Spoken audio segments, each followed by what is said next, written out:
Imagine this.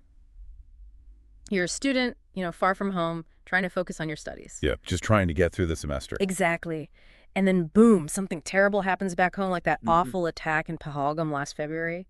Suddenly, the place where you're studying just feels different. Uh-huh. The atmosphere shift. That simple walk to class, it suddenly feels heavy, people looking at you, or maybe you just feel like they are. It's unsettling. And that was the reality for so many Kashmiri students across India after the attack. But that's where our story today gets really interesting, because against that backdrop, you have Tamil Nadu. Right. While we were hearing about harassment and fear in places like Punjab, Chandigarh, Uttarakhand, students actually feeling unsafe in their hostels, skipping exams. Yeah, terrifying. Reports coming out of Tamil Nadu, which has, what, over 500 Kashmiri students, they were completely different, strikingly so. Totally different. So today, we're going to really dig into this. Why? Why did Tamil Nadu become this sort of sanctuary, a second home, as some students called it? For students studying everything, right? Engineering, medicine. All sorts. It's a fascinating example of solidarity, maybe. How a region managed to foster inclusivity when tensions were so high. And hopefully by looking into it, you, the listener, can maybe get some insights into how different places navigate these really complex situations. Okay, so let's paint that picture a bit more clearly, the national mood, outside Tamil Nadu. Yeah, let's flesh that out. Yeah. After Pahalgam, the anxiety was, well, it was palpable for Kashmiri students in several states. You heard actual stories, right? Oh, absolutely. Direct accounts of people giving them suspicious looks, students genuinely feeling unsafe even inside their own hostels. Which should be a safe space. Precisely. And then, like you mentioned, some deciding, look, it's safer not to go out, even if it means missing important exams. Imagine that choice. And there was that alumnus, now in Chandigarh, who described it as feeling like everyone's watching you. That kind of constant scrutiny. Yeah. It's incredibly isolating. Yeah, it really chips away at you. Even the fact that Punjab had to set up a specific helpline. Right.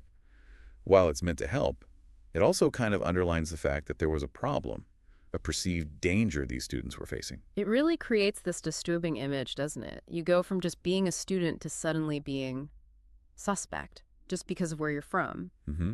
And that's precisely why the Tamil Nadu situation stands out so starkly. It's not just that we didn't hear the bad stories. No, it's more than that. It's the presence of positive stories, of actual support. You weren't getting floods of distress calls to, say, the J&K authorities from students in Tamil Nadu. Instead, the message was consistently different. It was one of reassurance, of welcome, of things being, well, normal in a good way. So how did that actually look on the ground? Well, instead of fear and students hiding away, you saw proactive stuff happening. We heard about professors, say, at SRM Institute in Chennai, actually checking in on their Kashmiri students, like personally reaching out. Just asking if they're okay. Exactly. And classmates stepping up too, offering help, offering notes, some even reportedly offering a place to stay if the hostels felt unsafe for any reason. Wow. It's that human connection, that personal touch. It seems like that was really fundamental there. Do you think the way colleges are set up there, maybe the campus culture, helped enable that quick support? That's a great question. It does make you wonder if there's sort of an ingrained culture of looking out for one another on those campuses. Because the individual stories really make it concrete. Like that SRM student you mentioned, apparently, they were almost surprised that the day after felt so normal. But normal meaning people were concerned, not indifferent. Right. Professors asking how things were, classmates being supportive, not suspicion, but care. And then there was this student at VIT Chennai who flat out called Tamil Nadu a second home. That's a powerful statement. And she mentioned getting WhatsApp messages checking in on her, not just from classmates and seniors, but even from the canteen staff. The canteen Anna, as she put it. See, that's the kind of detail. It's small, maybe, but it speaks volumes about the general feeling, the atmosphere. It really does. It's those everyday kindnesses that build that sense of real belonging, isn't it? Absolutely. And think about that Annamalai University alumnus in Chidambaram. Oh, yeah, the one who spent 7 years there. 7 years and felt totally like an insider, completely part of the community. And now in Chandigarh, he feels that fear, that suspicion. It just throws the contrast into such sharp relief, doesn't it? It highlights how different the regional responses were and the lasting positive memory he has of Tamil Nadu.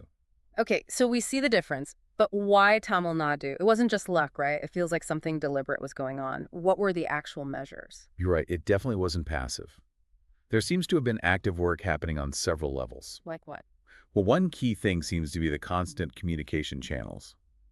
Students in Tamil Nadu were apparently in regular touch with the J&K Chief Minister's office back in Srinagar. Okay, so a direct line. Yeah, and that allowed for a quick information sharing and, crucially, coordination with officials in Tamil Nadu. Keeping everyone in the loop. Exactly.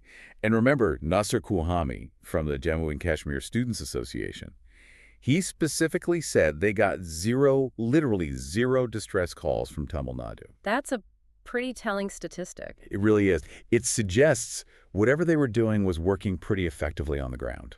And it wasn't just student groups, right? The state government got involved. Very much so. The higher education minister, Govi Chezian, made public statements reassuring students. Sending a message from the top. Definitely. And he instructed colleges to report any issues immediately. Plus, you had district collectors tasked with monitoring the situation. That shows a clear, top-down commitment. That official support is obviously huge, but do you think there was also maybe a community element? Things happening at a grassroots level that we don't necessarily see in official reports? That's a really important angle. Yeah. Because official directives are one thing, but how people treat each other day to day, that's what creates the real feeling of welcome. Right. And while we might not have data on specific community initiatives, the fact that student after student reported positive experiences strongly suggests a broader societal acceptance. It wasn't just policy, it was people. Seems like it. You have the Special Secretary, Sujan Singh Arshavan, confirming no incidents reported against Kashmiri students across all those cities. Chennai, Vellore, Coimbatore, Chidambaram, with over 500 students. It points to a successful approach, tackling it from multiple angles. Prevention as much as reaction. Okay, so this brings us to the million-dollar question, maybe. What's underneath all this? Why does Tamil Nadu seem to have this more welcoming DNA, at least in this situation? Yeah, the fundamental why. Could it be something about the history there? Tamil Nadu has its own history with social justice movements, struggles against discrimination. Maybe that creates more empathy. That's a really insightful point. It's certainly plausible. That history, that strong focus on social harmony and inclusivity might well cultivate a kind of deeper societal understanding, an empathy that extends to others perceived as outsiders or marginalized, regardless of where they come from. So maybe that history translates into how people interact today. It could very well inform both institutional policies and just everyday interactions. Perhaps there isn't that same negative preconception or portrayal of Kashmiris that unfortunately seems to exist in some other places. So the focus stays on them just being students. Exactly. Just students, not those Kashmiri students. It seems like the emphasis was on their individual identity and purpose, being there to learn. So if I'm hearing you right, it sounds like a key difference is this proactive focus on the individual, on their well-being, rather than reacting based on where they're from. I think that captures it well. Treating people as individuals, looking past stereotypes. It sounds simple, maybe. But the impact is huge. Clearly profound in this case. It really just boils down to that basic idea of respect, doesn't it? Recognizing common humanity. And Tamil Nadu's response here, well, it's a powerful example of unity and diversity working in practice. While some areas seem gripped by a climate of fear, Tamil Nadu chose proactive steps grounded in empathy. A real concern for the students' welfare. Precisely. It's a strong reminder that creating these safe spaces isn't accidental. It takes deliberate effort, communication, and a real commitment to seeing the person first. The contrast we've talked about really drives home how effective that kind of approach can be. It really does. And wrapping up this deep dive, the main takeaway is pretty clear, isn't it? Yeah. In a really tense time nationally after Pahalgam, Tamil Nadu stood out. It became this vital refuge for its Kashmiri students. Offering an experience that was just worlds apart from the fear and distress reported elsewhere. And it leaves us, and hopefully you listening, with a pretty important question to think about. What can we actually learn from this? Right. What can individuals, communities, maybe other regions take from Tamil Nadu's example here? How do we build that safety, that sense of belonging for everyone, especially when things get tense? It definitely pushes you to think about the power of empathy, of those proactive steps in building a society that's genuinely more inclusive, right, for all of us.